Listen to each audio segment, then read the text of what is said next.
ഇതുപോലൊരു മുളകിട്ട മീൻകറിയൊക്കെ കിട്ടിക്കഴിഞ്ഞാൽ നല്ല പൊളിയായിരിക്കും അല്ലേ. അതായത് നമ്മുടെ ചോറിൻ്റെ കൂടോ നല്ല കപ്പ വേവിച്ചതിൻ്റെ കൂടോ അതുപോലെ തന്നെ നല്ല ചക്ക വേവിച്ചതിൻ്റെ ഒക്കെ കൂടെ എന്താ ഒരു ടേസ്റ്റ്. ഇതുപോലൊക്കെ ഒരു മുളകിട്ട മീൻകറി ഉണ്ടെങ്കിൽ നല്ല അപ്പാര ടേസ്റ്റ് ആയിരിക്കും.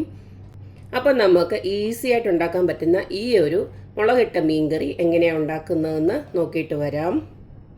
നമ്മുടെ ഈസി ഫിഷ് കറിക്ക് വേണ്ടിയിട്ട് ഇതുപോലത്തെ 1 കിലോ മീൻ ആവോലി മീനാണ് ഞാൻ കഴുകി വൃത്തിയാക്കി റെഡിയാക്കി വെച്ചിരിക്കുകയാണ്. ഇനി ഇതിലേക്ക് നമുക്ക് കുറച്ച് വെളുത്തുള്ളിയും അതുപോലെ തന്നെ ഇഞ്ചിയോടെ ഇതുപോലൊക്കെ ഒന്ന് അരിഞ്ഞു വെക്കണം. 5-6 വെളുത്തുള്ളി, അതായത് വലിയ വെളുത്തുള്ളി ഇതുപോലൊക്കെ അരിഞ്ഞു വെച്ചിട്ടുണ്ട്. പിന്നെ ഒരു വലിയ കഷ്ണം ഇഞ്ചിയും ഇതുപോലൊക്കെ ചെറുതായിട്ട് അരിഞ്ഞു വെച്ചിട്ടുണ്ട്. പിന്നെ വേണ്ടത് കുറച്ചേറെ കറിവേപ്പിലയാണ്, ഇതുപോലൊക്കെയാണ് എടുത്തു വെച്ചിട്ടുണ്ട്. പിന്നെ നമുക്കിതിലേക്ക് വേണ്ടത് കുടംപുളിയാണ്. കുടംപുളി ഞാൻ കുറച്ച് ചൂടുവെള്ളത്തിൽ കുതിർത്ത് വെച്ചിരിക്കുകയാണ്. ഇതിൻ്റെ കൂട്ടത്തിൽ തന്നെ ഞാൻ കുറച്ച് ഉപ്പൂടെ ഇട്ടിട്ടുണ്ട്. ഇനി ഇതിലേക്കൊരു അരപ്പ് നമുക്ക് തയ്യാറാക്കണം. അതിന് വേണ്ടിയിട്ട് ഒരു 10 കൊച്ചുള്ളി ഇതുപോലൊക്കെ അരിഞ്ഞു വെച്ചിട്ടുണ്ട്. കൊച്ചുള്ളി അതുപോലെ തന്നെ കുറച്ച് വെളുത്തുള്ളിയും ഇഞ്ചിയും കൂടെ ഇതുപോലെ അരിഞ്ഞു വെച്ചിട്ടുണ്ട്. മസാല തയ്യാറാക്കാനായിട്ടുള്ളത് ഇതുപോലെ ഞാൻ അടപ്പിലോട്ടൊന്ന് വെച്ചിട്ടുണ്ട്. ഇതിലേക്ക് നമുക്ക് കുറച്ചൊന്ന് വെളിച്ചെണ്ണ ഒഴിച്ചു കൊടുക്കണം.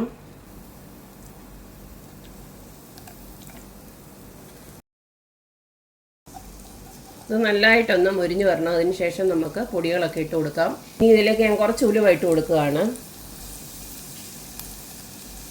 ഇത്രയും ഉലുവ ഞാൻ ഇതിലേക്ക് ഇട്ട് കൊടുക്കുകയാണ്. ഒരു 1/4 ടീസ്പൂണോളം മതി. അതുപോലെ തന്നെ ഞാനൊരു 2-3 പീസ് കായം കൂടി ഇട്ട് കൊടുക്കുകയാണ്. ഇത്രയും കായം കൂടെ ഇതിനോടൊപ്പം നമുക്ക് ഇത് അരച്ചെടുക്കാൻ വേണ്ടിയിട്ടാണ്. അതുകൊണ്ടാണ് ഇപ്പോഴേ ഞാൻ ഇട്ട് കൊടുക്കുന്നത്. നിങ്ങൾക്ക് വേണമെങ്കിൽ കായപ്പൊടി വേണമെങ്കിലും ചേർക്കാം. പക്ഷേ ഇങ്ങനെ കട്ടിക്കായ ഇട്ട് കൊടുക്കുന്നതാണ് കുറച്ചും കൂടെ ഒരു മണവും രുചിയൊക്കെ കിട്ടുന്നത്. അപ്പോൾ കട്ടിക്കായ ഉണ്ടെങ്കിൽ അത് തന്നെ ഉപയോഗിക്കുക. ഈ വഴറ്റത്തിൻ്റെ കൂടെ തന്നെ ഞാൻ കുറച്ച് കറിവേപ്പിലയോട് ഇടുവാണ്. ഇത് നമുക്കങ്ങ് അരച്ചങ്ങ് എടുക്കാൻ വേണ്ടിയിട്ടാണ്. ആ ഒരു കറിവേപ്പിലയുടെ മണവും ഗുണവും ഒക്കെ നമ്മുടെ മീൻകറിക്ക് കിട്ടും. ഇതെല്ലാം കൂടെ ഒന്ന് നന്നായിട്ട് വഴണ്ട് വരണം. ഇപ്പം നമ്മുടെ ഉള്ളിയെല്ലാം നല്ലതായിട്ട് ഇതുപോലൊന്ന് വഴണ്ട് വരുന്നുണ്ട്. നമുക്കിനി ഇതിലേക്ക് പൊടികളൊക്കെ ഒന്ന് ഇട്ട് കൊടുക്കാം. ആദ്യം തന്നെ ഞാനൊരു 2 സ്പൂണ് മല്ലിപ്പൊടി ഇട്ട് കൊടുക്കുകയാണ്. ഇതിപ്പോൾ 1 കിലോ മീനിൻ്റെ അളവിനുള്ളതാണ് ഞാനീ പറയുന്നത്. 1/2 ടീസ്പൂൺ മഞ്ഞൾപ്പൊടിയാണ് ഇട്ട് കൊടുത്തത്. ഇനി നിങ്ങളുടെ എരിവ് അനുസരിച്ചിട്ടുള്ള മുളക് പൊടി ഞാനിപ്പോൾ ഒരു 4 ടീസ്പൂണ് മുളക് പൊടി ഇട്ട് കൊടുക്കുകയാണ്. കാശ്മീരി ചില്ലി ആയതുകൊണ്ട് തന്നെ വലിയ എരിവൊന്നുമില്ല, പക്ഷെ നല്ലൊരു കളറ് കിട്ടുകയും ചെയ്യും. ഈ സമയങ്ങളിലൊക്കെ നമ്മൾ തീ നന്നായി കുറച്ച് വെച്ചിട്ട് വേണം ഈ പൊടികളൊക്കെ ഒന്ന് ഇട്ട് കൊടുക്കാനായിട്ട്. ഇനി ഇതെല്ലാം കൂടെ ഒന്നുകൂടെ നന്നായിട്ട് ഇളക്കിയിട്ട് നമുക്ക് സ്റ്റൗ ഓഫ് ചെയ്യാം. നന്നായിട്ട് തണുത്തതിന് ശേഷം ഇത് നല്ല ഫൈനായിട്ടൊന്ന് അരച്ചെടുക്കണം. അതോടെ നമ്മുടെ ഫിഷ് മസാല റെഡിയായി കിട്ടും. അപ്പോൾ മീൻകറി ഉണ്ടാക്കാനായിട്ട് ഇതുപോലത്തെ ഒരു മൺചട്ടിയാണ് അടപ്പയിലോട്ട് വെച്ച് കൊടുത്തിരിക്കുന്നത്. ഇതിലേക്ക് നമുക്ക് കുറച്ച് വെളിച്ചെണ്ണ ഒന്ന് ഒഴിച്ചു കൊടുക്കാം. എണ്ണ ഒന്ന് ചൂടായി വരുമ്പോൾ ഇതിലേക്ക് നമുക്ക് കടുകിട്ട് കൊടുക്കാം. കടുകിനോടൊപ്പം തന്നെ നമുക്ക് കുറച്ച് ഉലുവയോട് ഇട്ട് കൊടുക്കാം. നമ്മൾ ഓൾറെഡി ഉലുവ ചേർത്തിട്ടുണ്ട്, അതുകൊണ്ടാണ് ഇത്ര ഇട്ട് കൊടുക്കുന്നത്.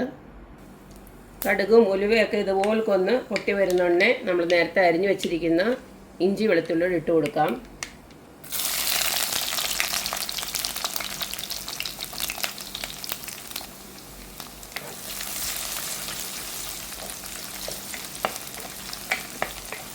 ഇതിൽ കുറച്ച് കറിവേപ്പിലോട് ഇട്ട് കൊടുക്കുകയാണ്.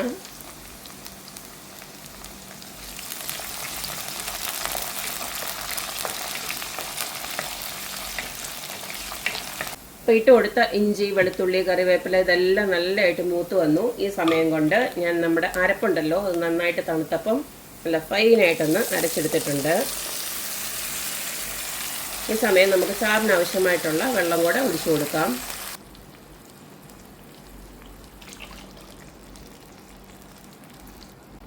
ചാറിന് ആവശ്യമായിട്ടുള്ള വെള്ളം ഞാൻ ഒഴിച്ചു കൊടുത്തിട്ടുണ്ട്.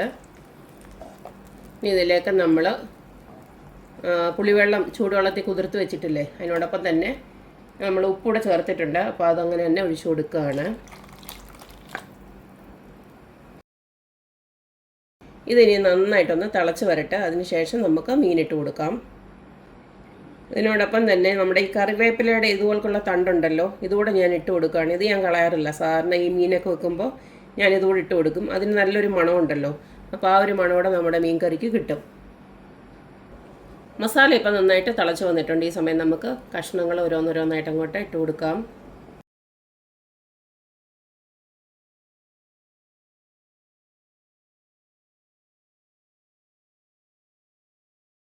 ഇപ്പം മീനെല്ലാം നമ്മൾ ഇട്ട് കൊടുത്തിട്ടുണ്ട്. ഇനി ഇതിൻ്റെ മേലെ കുറച്ച് കറിവേപ്പിലൂടെ നമുക്കിടാം.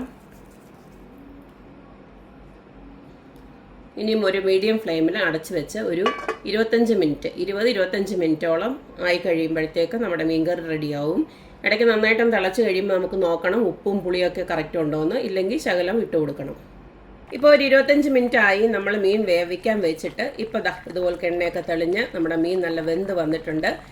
ചാറ് ഇത്രയും വേണ്ടാന്നുള്ളവർക്ക് ഇനിയും തുറന്നിട്ട് വേണമെങ്കിൽ ഒന്ന് വറ്റിച്ചെടുക്കാം. നമുക്ക് കപ്പ വേവിച്ചതോ അല്ലെങ്കിൽ ചക്ക വേവിച്ചതോ ഒക്കെ ഉണ്ടെങ്കിൽ നമുക്ക് ഇത്രയും ചാറൊക്കെ വേണം, കാരണം ഇത്തിരി ഇളക്കി കഴിക്കാനായിട്ട്. ഇനി അഥവാ നിങ്ങൾക്ക് ചാറിനോട് അത്ര വലിയ താല്പര്യം ഇല്ലാത്തവരാണെങ്കിൽ ഇത് തുറന്ന് ഇങ്ങനെ ഇതുപോൾക്ക് വെച്ചിട്ട് ഇച്ചിരി തീ ഒന്ന് കൂട്ടി വെച്ചൊന്ന് വറ്റിച്ചെടുത്തേച്ചാൽ മതി. നല്ല അടിപൊളി ടേസ്റ്റിലുള്ള മീൻ മുളകിട്ടത് ഇവിടെ റെഡി ആയിട്ടുണ്ട്. വലിയ പാടൊന്നും ഇല്ലാത്തൊരു മീൻകറിയാണ്. അപാര ടേസ്റ്റുമാണ് ഈ ഒരു മുളകിട്ട മീൻകറിക്ക്.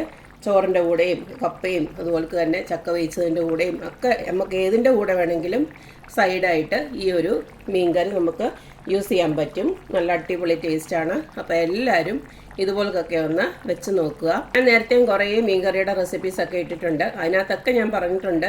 അതായത് മുളകിട്ട മീൻകറി എല്ലാം തന്നെ ഞാൻ ഈ പറഞ്ഞ പോലെ ഈ ഒരു മീൻകറി വെച്ച് കഴിഞ്ഞാൽ തീരുന്നിടം വരെ ഞാൻ ഫ്രിഡ്ജിനകത്തൊന്നും വെക്കത്തില്ല.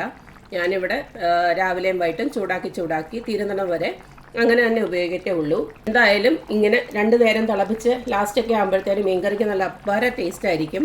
എന്തായാലും ഇതുപോലൊക്കെ എല്ലാവരും ഒന്ന് വെച്ച് നോക്കുക, അഭിപ്രായങ്ങൾ അറിയിക്കുക. അപ്പോൾ എപ്പോഴും പറയുന്ന പോലെ തന്നെ എൻ്റെ റെസിപ്പീസ് ഇഷ്ടമുള്ള എല്ലാവരും please like, share and subscribe. അപ്പോൾ ഇനി ഒരു അടിപൊളി വീഡിയോ ആയിട്ട് വരുന്നവരേക്കും ബൈ.